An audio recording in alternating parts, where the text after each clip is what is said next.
শুভ সকাল বন্ধুরা। পুরীর জগন্নাথ মন্দিরের রত্নভাণ্ডার সম্পর্কে কোনো ধারণা আছে কি? আসুন তাহলে আজ কিছুটা ধারণা তৈরি করি। মন্দিরের গোপন কক্ষে 7টি ঘর আছে। সেই ঘরগুলিই হলো রত্নভাণ্ডার। 34 বছর আগে মাত্র 3টি ঘরের তালা খুলতে সক্ষম হয়েছিলেন কর্মকর্তারা। বাকি ঘরগুলিতে কি আছে তা আজও রহস্যই রয়ে গিয়েছে। শ্রী জগন্নাথের ব্রহ্মবস্তুর মতোই রত্নভাণ্ডারের রহস্য আজও অধরাই রয়ে গিয়েছে। যে কক্ষগুলি খোলা সম্ভব হয়েছিল সেখান থেকে উদ্ধার হয় 180 রকমের মণিমুক্ত খচিত স্বর্ণ অলঙ্কার, যার মধ্যে আছে মুক্ত প্রবালের মতো অত্যন্ত দামি পাথর, এছাড়া 146 রকমের রৌপ্য অলঙ্কার। তবে এই সবই ভিতর রত্নভাণ্ডারের কথা। বাহার ভাণ্ডারের চিত্র কিছুটা অন্যরকম। পুরী শ্রী জগন্নাথ মন্দির আইন 1952 অনুযায়ী রেকর্ড জানার অধিকারে 1978 সালে তালিকা তৈরি হয়।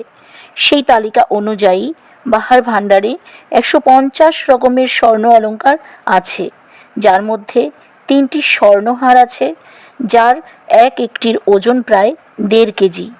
শ্রী জগন্নাথ এবং বলভদ্রের স্বর্ণ শ্রীভুজ ও শ্রীপায়রের ওজন যথাক্রমে 9.5 কেজি এবং 8.5 কেজি। জগন্নাথ, বলভদ্র এবং সুভদ্রার স্বর্ণমুকুটের ওজন 7 কেজি, 5 কেজি এবং 3 কেজি।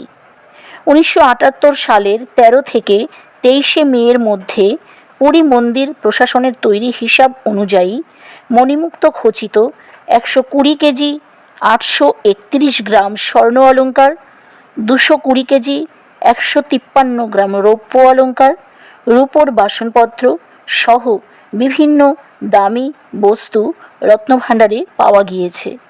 প্রতি বিজয়া দশমী, কার্তিক পূর্ণিমা, পৌষ পূর্ণিমা এবং মাঘী পূর্ণিমার দিন শ্রীক্ষেত্রে অর্থাৎ পুরীতে ভক্তদের সামনে রাজবেশে দর্শন দেন মহাপ্রভু জগন্নাথ। মহাপ্রভুর সেই সজ্জা দেখে ভক্তরা ধন্য ধন্য করেন। তার সাথে দর্শন দেন দাদা বলভদ্র এবং বোন সুভদ্রা। যেসব অলঙ্কারে প্রভু জগন্নাথ দেবকে সাজানো হয় সেগুলি হলো শ্রীচরণে শ্রীপায়র, হাতে শ্রীভুজ, কর্ণে কিরীটি, ওড়না, সূর্যচন্দ্র, কানা, আরাকানি, ঘাগরা, মালি, কদম্বমালি, তালিকচন্দ্রিকা, অলকাতিলকা, ঘোবাকণ্ঠী, স্বর্ণচন্দ্র, রৌপ্যশঙ্খ, হরিদা, সেবতী, মালি ইত্যাদি।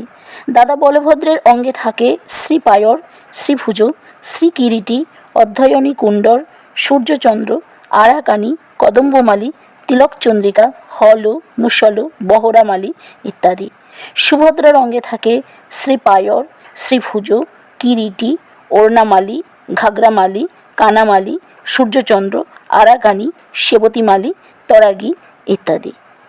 তাহলে জানলেন তো বন্ধুরা, পুরীর রত্নভাণ্ডারে মোটামুটিভাবে এই পর্যন্ত হিসাব অনুযায়ী কী কী রত্ন পাওয়া গিয়েছে। আশা করি ভালো লাগলো বন্ধুরা আমার আজকের নিবেদন।